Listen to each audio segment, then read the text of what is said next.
Hey. Yay. Okay. I got it. Let me see. Got it. Okay. Great. Okay. Well, when I went to sign in with Google, it said, oh, we'll send you something to your Google Photos and stuff like that. And I'm going, hey, wait a minute. Your And, Google you know, Photos? I just went on and on. It just went on and on. Why did you try to sign in with Google? No. Yeah, because I know why. I signed in with Google because when I logged on, all of my accounts were down. Okay, so I had to go back into Gmail to get the Oh, link, yeah. the Zoom link. Oh, gosh. And then I just went round and round. I said, oh, God, please. You know what? I hate computers sometimes. Yeah, me too. But you're Often. good at them. You're Good. good at them, Becky.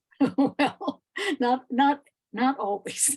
I mean, it happens, you know, that kind of thing happens. So I'm going to put my earbuds in, I think. Yeah, I put my earphones on because I find it a little easier sometimes. I think I'm the only one that doesn't own any earphones or whatever. Oh, I'm sure you do. No, I Well, I mean, maybe you don't, but they're easy enough to get. I bought these for $10, Peggy. the kind that I was looking at were like about $350 or Oh something. no, Oh my these are gosh. these are like earbuds, except they go over your head. Oh, Yeah. Okay. I'm fine. I'm good. No, But I'm I'll just doing this so I don't disturb my granddaughter. Oh, okay. Okay. Okay. Now I want my iPad to put me into Samuel, which it's not doing. It's not your We're doing night. First Samuel, right? It's First Sam- First Samuel. This is really There was- not my night. Of ramen, yeah. Well, I can read it from, I actually have the book. You know, the Bible. You know, it's actually written in a book, everybody. Really. You know, my Okay. granddaughter said, "Grandma, she said, I wanted to let you know that I'm actually reading a book." And I said, "You're reading a book?" She said, "No, it's on my iPad, but I'm reading." But it is a book. Okay, Anyway, great. Well, I've Right. got it and I have the book. all right. Okay, Yay. yay. And hey, let's start Samuel, First Samuel. It's pretty Okay. exciting. And we'll do chapters 1 through 4, verse 1. Okay, Okay. it's a nice We have chunk, two. everybody. Okay. So here we go. Right. Okay. There was a certain man of Ramathaim, a Zuphite from the hill country of Ephraim, whose name was Elkanah, son of Jeroham, son of Eliu, son of Tohu, son of Zuph, an Ephraimite. He had 2 wives. The name of the one was Hannah, and the name of the other, Peninnah. Peninnah had children, but Hannah had no children. Now, this man used to go up year by year from his town to worship and to sacrifice to the Lord of hosts at Shiloh, where the 2 sons of Eli, Hophni and Phinehas, were priests of the Lord. On the day when Elkanah sacrificed, he would give portions to his wife Peninnah and to all her sons and daughters. But to Hannah, he gave a double portion because he loved her, though the Lord had closed her womb. Her rival used to provoke her severely, to irritate her, because the Lord had closed her womb. So it went on year by year, as often as she went up to the house of the Lord. She used to provoke her. Therefore, Hannah wept and would not eat. Her husband, Elkanah, said to her, Hannah, why do you weep? Why do you not eat? Why is your heart sad? Am I not more to you than 10 sons? After they had eaten and drunk at Shiloh, Hannah rose and presented herself before the Lord. Now, Eli the priest was sitting on the seat beside the doorpost of the temple of the Lord. She was deeply distressed and prayed to the Lord and wept bitterly. She made this vow, O Lord of hosts, if only you will look on the misery of your servant and remember me, and not forget your servant, but will give to your servant a male child. Then I will set him before you as a Nazirite until the day of his death. He shall drink neither wine nor intoxicants, and no razor shall touch his head.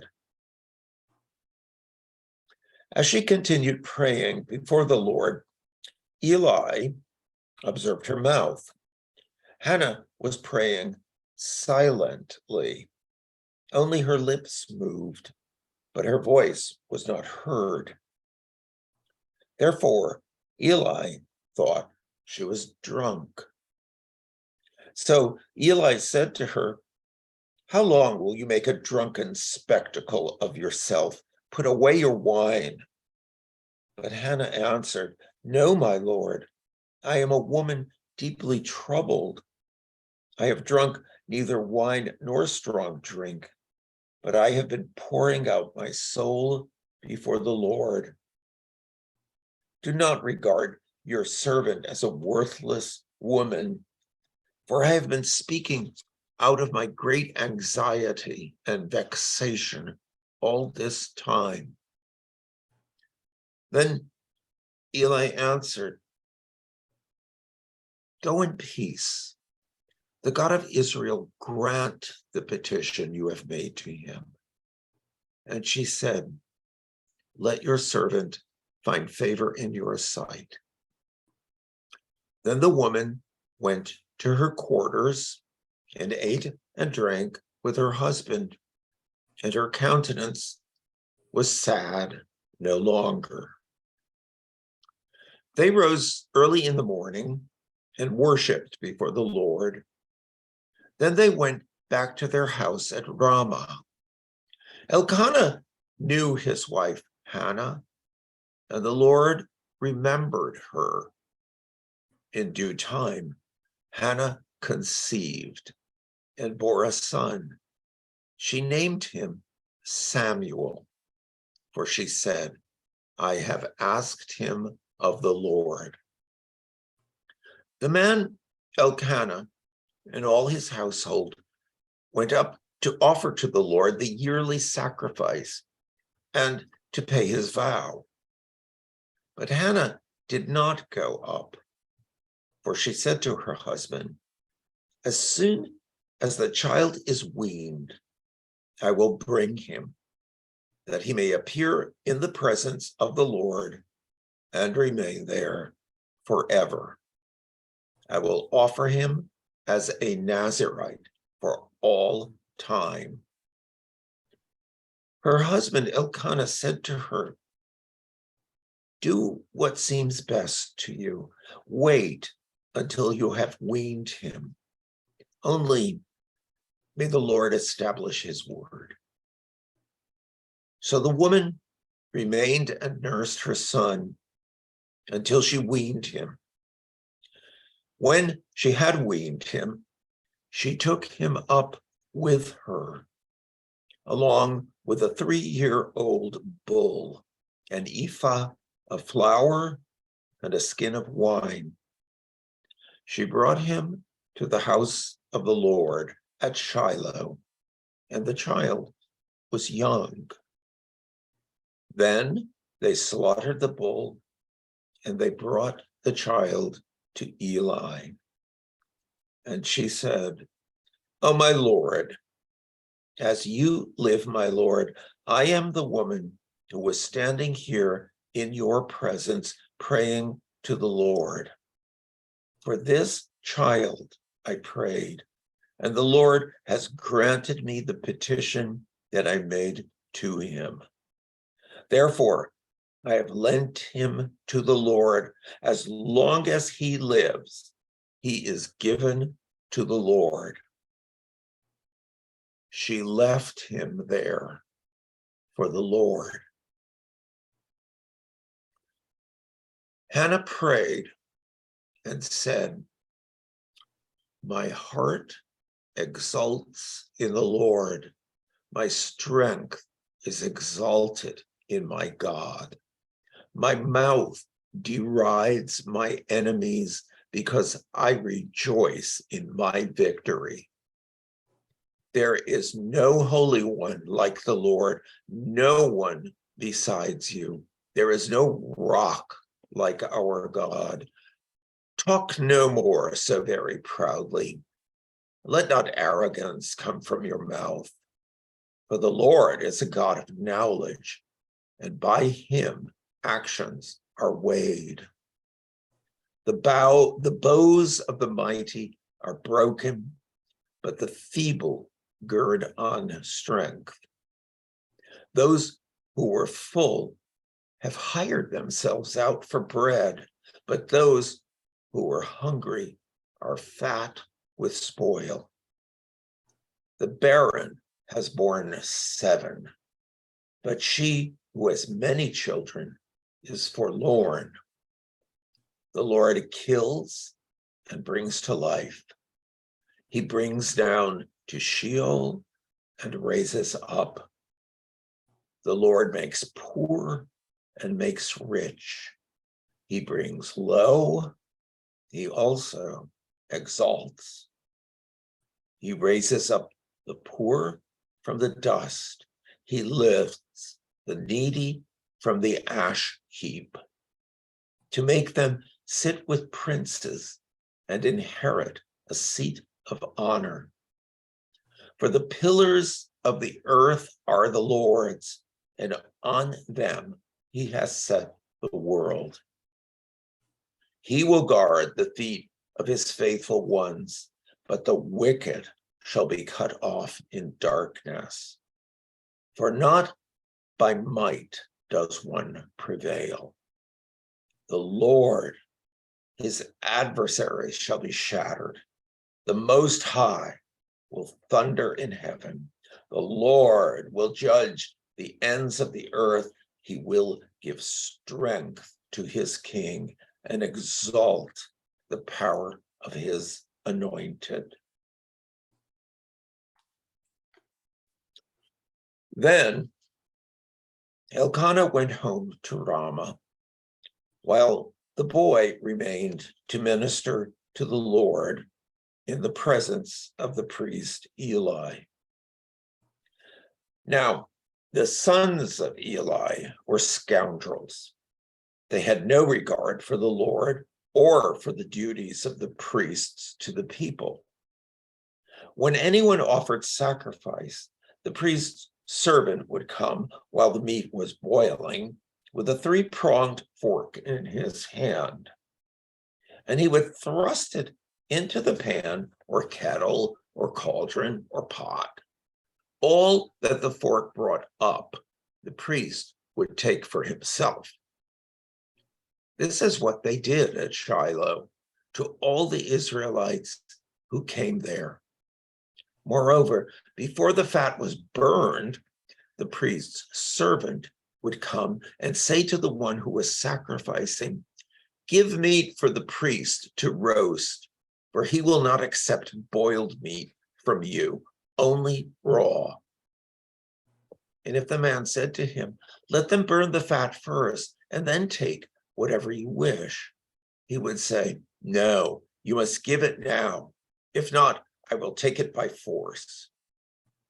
Thus the sin of the young men was very great in the sight of the Lord, for they treated the offerings of the Lord with contempt. Samuel was ministering before the Lord, a boy wearing a linen ephod. His mother used to make for him a little robe and take it up to him each year when she went up with her husband to offer the yearly sacrifice. Then Eli would bless Elkanah and his wife and say, may the Lord repay you with children by this woman for the gift that she made to the Lord. And then they would return to their home. And the Lord took note of Hannah. She conceived and bore 3 sons and 2 daughters. And the boy Samuel grew up in the presence of the Lord. Now, Eli was very old. He heard all that his sons were doing to all Israel and how they lay with the women who served at the entrance to the tent of meeting. He said to them, why do you do such things? For I hear of your evil dealings from all these people. No, my sons, it is not a good report that I hear the people of the Lord spreading abroad. If one person sins against another, someone can intercede for the sinner with the Lord. But if someone sins against the Lord, who can make intercession? That they would not listen to the voice of their father, for it was the will of the Lord to kill them. Now the boy Samuel continued to grow both in stature and in favor with the Lord and with the people. A man of God came to Eli and said to him, thus the Lord has said, I revealed myself to the family of your ancestors in Egypt when they were slaves to the house of Pharaoh. I chose him out of all the tribes of Israel to be my priest, to go up to my altar, to offer incense, to wear an ephod before me, and I gave to the family of your ancestor all my offerings by fire from the people of Israel.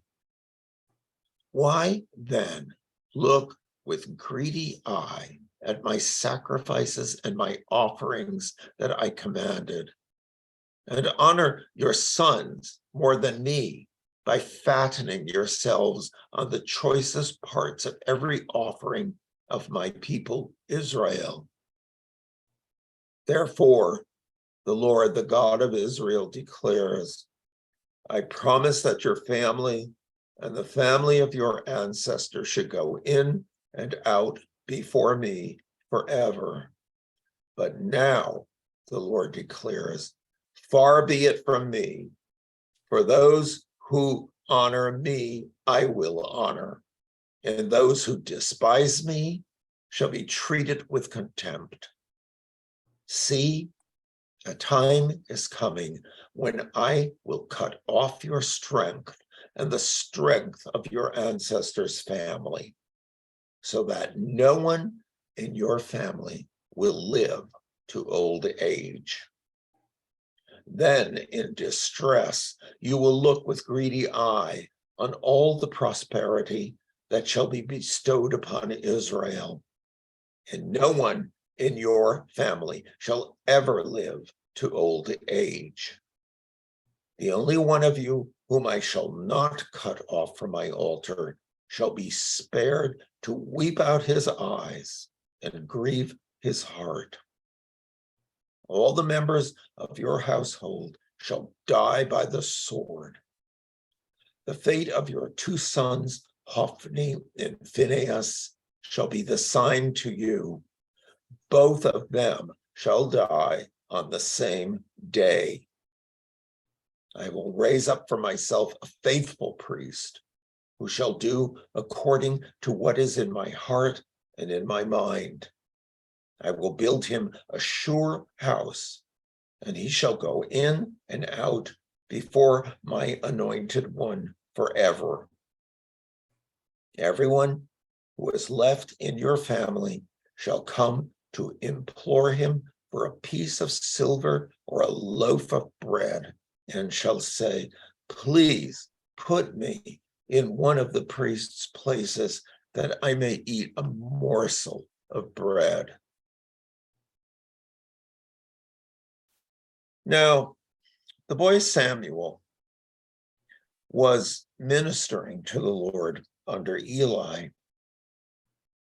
The word of the Lord was rare in those days.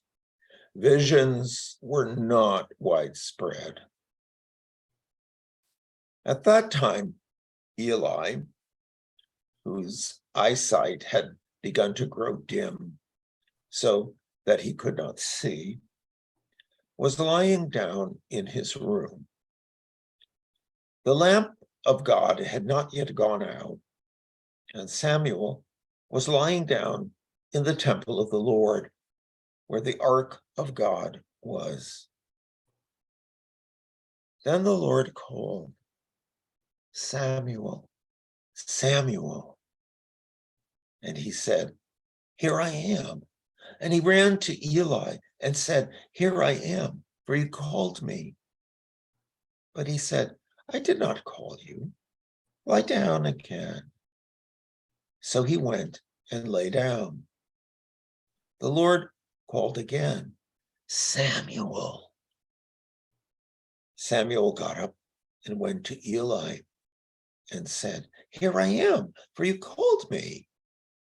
But he said, I did not call my son. Lie down again. Now, Samuel did not yet know the Lord, and the word of the Lord had not yet been revealed to him. The Lord called Samuel again a third time, and he got up and went to Eli and said, here I am, for you called me. Then Eli perceived that the Lord was calling the boy. Therefore, Eli said to Samuel, go, lie down, and if he calls you, you shall say, speak, Lord, for your servant is listening. So Samuel went and lay down in his place. Now the Lord came and stood there, calling as before, Samuel, Samuel. And Samuel said, speak, for your servant is listening.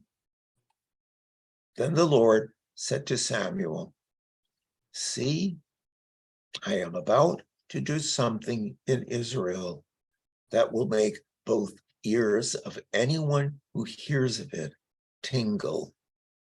On that day, I will fulfill against Eli all that I have spoken concerning his house from beginning to end.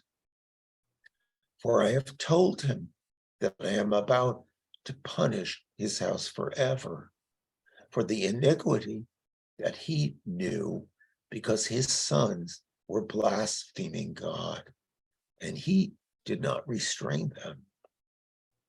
Therefore, I swear to the house of Eli that the iniquity of Eli's house shall not be expiated by sacrifice or offering forever. Samuel lay there until morning. Then he opened the doors of the house of the Lord. Samuel was afraid to tell the vision to Eli. But Eli called Samuel and said, "Samuel, my son." He said, "Here I am." Eli said, "What was it that he told you? Do not hide it from me. May God do so to you and more also if you hide anything from me of all that he told you." So Samuel told him everything and hid nothing from him. Then he said, "It is the Lord. Let him do what seems good to him." As Samuel grew up, the Lord was with him and let none of his words fall to the ground. And all Israel, from Dan to Beersheba, knew that Samuel was a trustworthy prophet of the Lord. The Lord continued to appear at Shiloh, for the Lord revealed himself to Samuel at Shiloh by the word of the Lord. And the word of Samuel came to all Israel.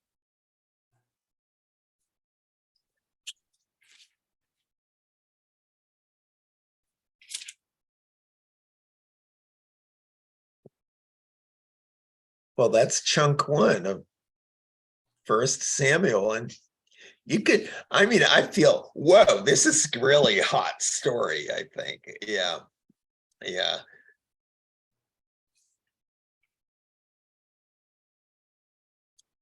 How old do you think Samuel was at this time? It's hard to know because, towards the end, after the Lord calls him, it says, as Samuel grew up, the Lord was with him. And so Samuel, I think, was still a child. You know what? Maybe Or a a- child by our measure, but he might have been 13 or Yeah, I would imagine. Yeah, it's conceivable. Yeah. Yeah, that because might have been considered yeah. closer to 13, adulthood. Yeah, Yeah. 13 is, considered like, in Hebrew practice, probably, you could go and be in the minyan and be in the prayer group with the men at 13. Yeah, good point. Well, he was young anyway. He Yeah. wasn't like fully a man, I would say. Well, I don't know. He was still young and dependent. Yeah. Because he would run to Eli no matter what. I think 3 times, right, Peggy? He Yeah, but ran I to him think- and I said, think he "You was call young. me." Yeah, but I think he was a little younger than when it, than this last little part. But yeah, Yeah. I think of him as being a person over, like 9 or 10 or something. And Yeah, maybe something like that. Yeah. 13 or 14 with the other, I guess. Yeah. It's pretty amazing, the whole thing. It's a good story. And this is just the beginning, guys. I love this story. It's like one of the first times you spend a lot of time with a kid in the Bible, and it's kind of really nice to see that. For me anyway. Yeah. Yeah.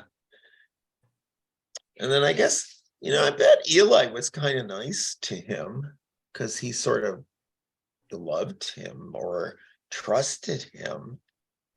But the Lord was really angry, was upset. Yeah. I love where it That's says, bums. His own Yes. son was a disappointment. Yeah. Their Yeah. sons were disappointed. His sons were disappointments. Yeah. Yeah. I like, as Samuel grew up, the Lord was with him and let none of his words fall to the ground. I like that phrase. Yeah, I Yeah. like I noticed that too when I was reading it, Peggy. It's a Yeah. great phrase. And, Yeah. They all stayed up there for people to listen to. The Yeah. other thing is there's this long poem or prayer of Hannah's, which is Yeah. Mary, Is it the, I mean, of course, it comes right after Ruth, so it's not the first time we hear Yeah, woman's point of view, but still. yeah, And it's, I mean, the Magnificat supposedly, you know, it came, I mean, it has all yeah, the reflections of those words from Hannah. mhm.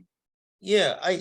There's also a little bit of the Beatitudes in a way, you know, Uh-huh, the Lord makes poor and makes rich, brings low, Yes. you know, yeah, he lifts the needy from, you know, some, not really the Beatitudes, but you know, it's like the contrast of yeah. the, Well, doesn't the Magnificat talk about the lowly being raised up Mhm. above Oh. other people? Yeah, yeah, yeah.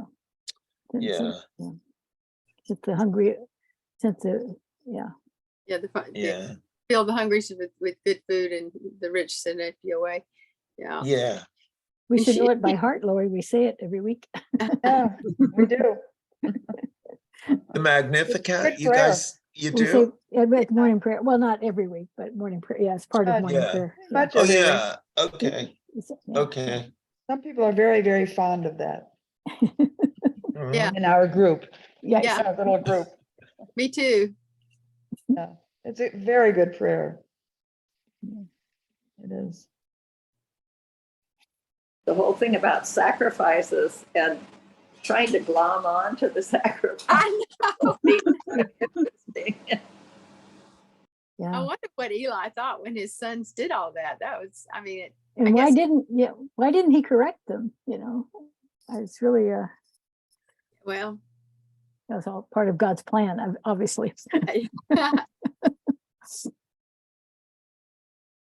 they sort of grouped up again, you know, sort of they in cahoots with each other to do it, I guess, you know. And, Mhm.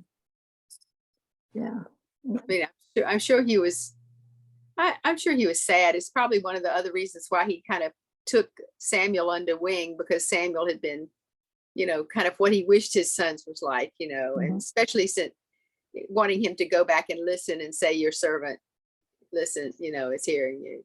I mean, I thought that was kind of tender that he, even though he was disappointed about how his sons had done, that he took Samuel, you know, sort of almost a surrogate son. Mhm. And he accepted God's judgment. Yeah. Yeah. So.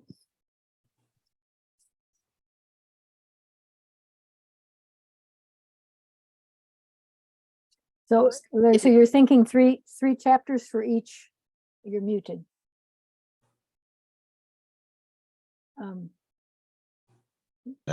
How did that happen? Have I been muted the whole time? No. Did you actually hear it? Oh. Okay. We would So- have told you.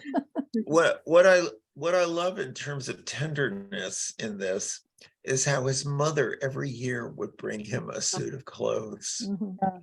I know it's like really beautiful. Yeah, it's so, Well, I was glad to hear that she got to have some more children that she could keep. yeah, that's right. You know, that was pretty courageous or, you Yeah, know, just- generous of her to give a waiting- child to the Lord. After Yeah. waiting all that time to have a Yeah. child. Yeah. Yeah. Well, it's gonna get better, guys, even better, Samuel. So let's see. It Well, thanks for reading. Gosh, you do it Yeah, so. Thanks, Larry. was yeah, really hey, good, you're yeah. welcome. And Yeah. we are Wonderful. reading next week. It is Ash Wednesday. yeah, It's Ash. Oh, wait a minute, it's Ash Wednesday. What Well, do you guys feel? Well, we're only having one service at 1 o'clock, so the evening Okay. is free. So I Okay. would like to keep reading. I hope you Keep can. going, guys. Yeah. You're okay with not skipping Ash Wednesday? Okay, And come to the Ash Wednesday service if you can. We have it's at beautiful 1. beautiful cello music. Okay, So okay, Bach cello suites great. and Jim will be there. So. Oh, okay, So great. it'll be To good. hand out ashes and Yeah, stuff. right. Yes, Yeah. I found them, by the way, Margaret. Oh, good. Okay. don't Hey, have to we have make any? ashes. Yeah. Nobody will have to be sacrificed tonight. That's right. Yeah, yeah. So, So Well, anyway, I'll send out the next chunk. okay, thank you so much. Okay, Well, and that then you we'll did it. just keep going through First Samuel, which is okay. It's one of the most exciting books in the Bible Yeah, in terms of story and and stuff. it Very- flows, yeah, yeah. flows Larry, I along. think you need to make a trailer for this series. Yeah, a trailer. Yeah, I've got to figure that one out. When you were Yeah. talking in And in everything. church on Sunday, I thought, you need a trailer. Get Okay. people- But we had a good turnout. There were at least 10 people here. Yeah. So Yeah. that's good. Yeah, yeah. Some Your people are fame is gone, but spreading, that's Larry. okay too. I'm glad I got out of bed to come. No. Hey, yeah, We were talking about how some of us were ready for nighttime, but yeah. And you had a good time in New Mexico, or? I did. Yeah. It was, saw a lot of wonderful friends, and Oh, good. the quiet day was